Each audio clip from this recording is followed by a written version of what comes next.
Hoy día les voy a enseñar cómo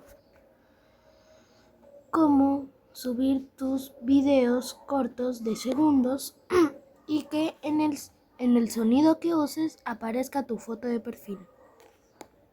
Primer paso, nos vamos a ir a TikTok.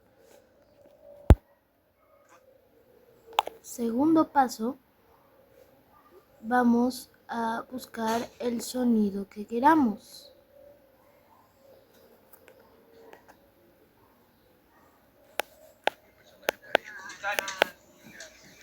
Bitcoin.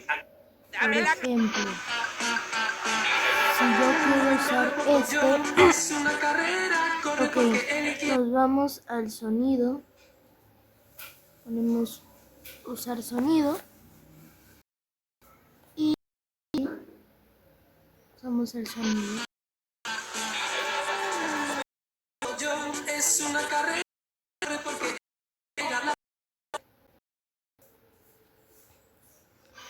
Y luego que ya esté el video grabado, ponemos siguiente y ponemos publicar. Ahí acá se está exportando, se puso un video mío, dejo de calamar. Ok, ahora lo siguiente que vamos a hacer es irnos a compartir y guardar video. Ya que se nos haya guardado, vamos a la galería. Ok, ahí se nos va a aparecer nuestro video. Vamos a poner en compartir y vamos a poner la aplicación de YouTube. Nos va a aparecer como un short. Ponemos siguiente. Y si no quieren agregarle el título, solo lo dejan ahí y se pondrá la fecha automáticamente. Yo si le voy a poner título, le voy a poner Pocoyo.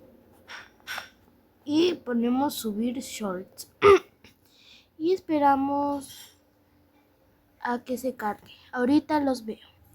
Ok, ya que se haya descargado completamente nuestro video, lo vamos a ir a ver. Bueno, ahí me sale como los videos así.